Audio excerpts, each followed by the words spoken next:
everybody. Today we will discuss our lives as readers. We will answer these questions. What are some strategies for choosing the right book? How can I choose books that will help me improve as a reader? What are the expectations for reading in 8th grade?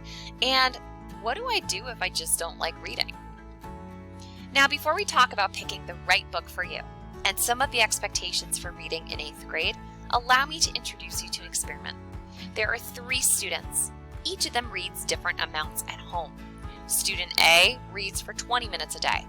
Student B reads for 5 minutes. And Student C reads for 1 minute a day at home. Let's see what happens as they get older. Student A reads for 20 minutes a day.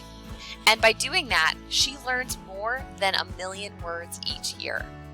That means that she is learning words that will help her to understand new and confusing concepts in science, social studies, math, and world language. She has been gaining background knowledge that she needs to do well in other classes. She's learning words that help her understand what's on the news so that she can be an effective interpreter and communicator. She has spent 851 hours of her life reading and learning by the time she's in 6th grade. And by reading, I mean gaining really important life knowledge that will allow her to be a leader. How about Student B? He has learned almost 300,000 words per year, and Student C learns 8,000 words. Which of these 3 students do you think will be and feel more equipped to learn new material in, say, science class? Which student will better understand what they read about a brand new subject? Which student will feel more confident when they share an opinion about a topic or something in the news? You might be wondering why this matters. This matters because research shows that reading makes us smarter. We become better communicators, thinkers, decision makers, teammates, and leaders. We become more empathetic. When you pick the right book for you and you can actually read it and you can enjoy what you read, you get more practice, and then reading becomes pleasant, even fun. You learn millions of new vocabulary words, and that means you can learn material more quickly.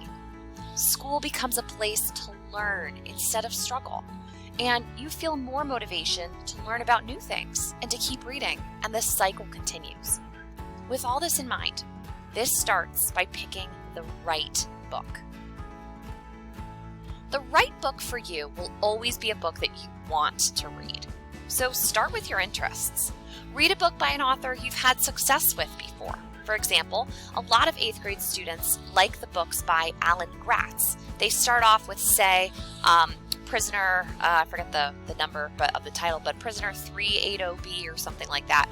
And then they end up reading Grenade because they like that book too. So you can also stick with a genre that you usually enjoy.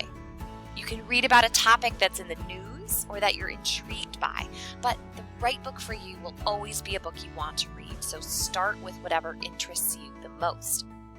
Once you have a couple of options in front of you, maybe you have 2 or 3 books that look interesting, consider the length of the book. Think about deadlines for reading.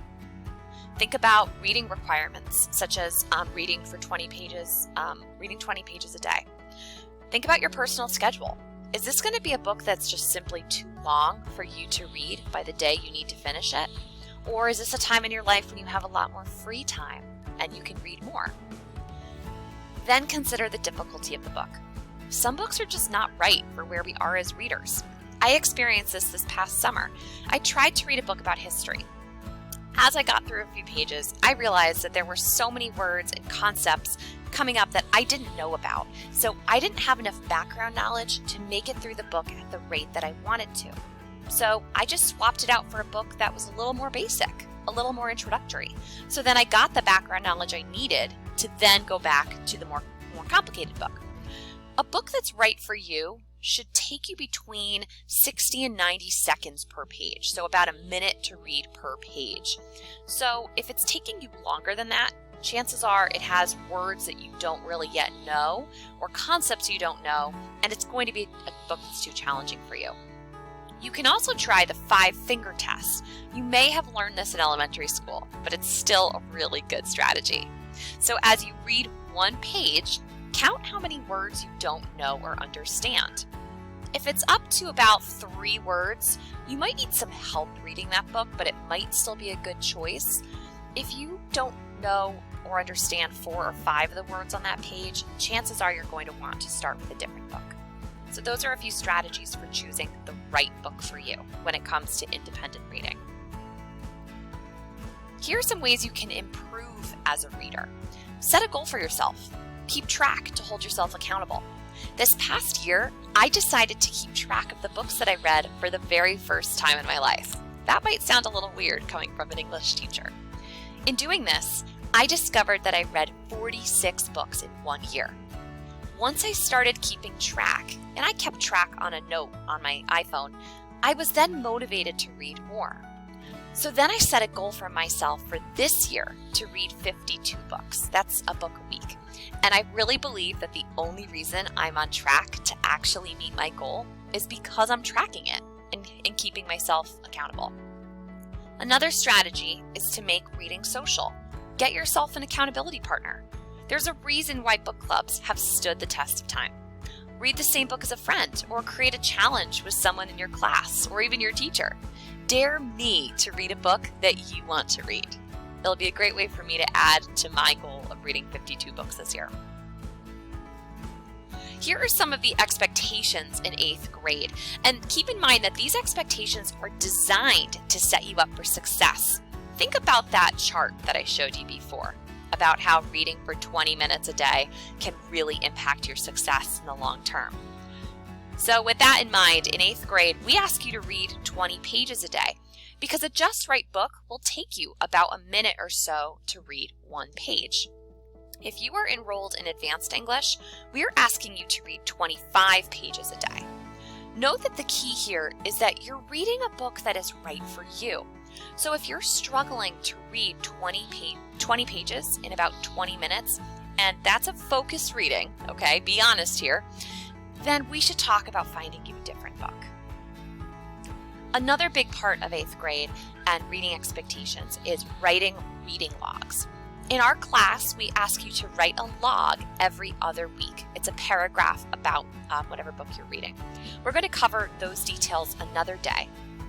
Another part of reading in 8th grade is just what I mentioned before, simply tracking. So the title of the book you're reading and the number of pages of that book. You will be tracking this year on a chart that looks like this. Several of you in 7th grade would have done this with your English teacher, and you'll get started on this at the end of this video. Finally, some tips for the reluctant reader.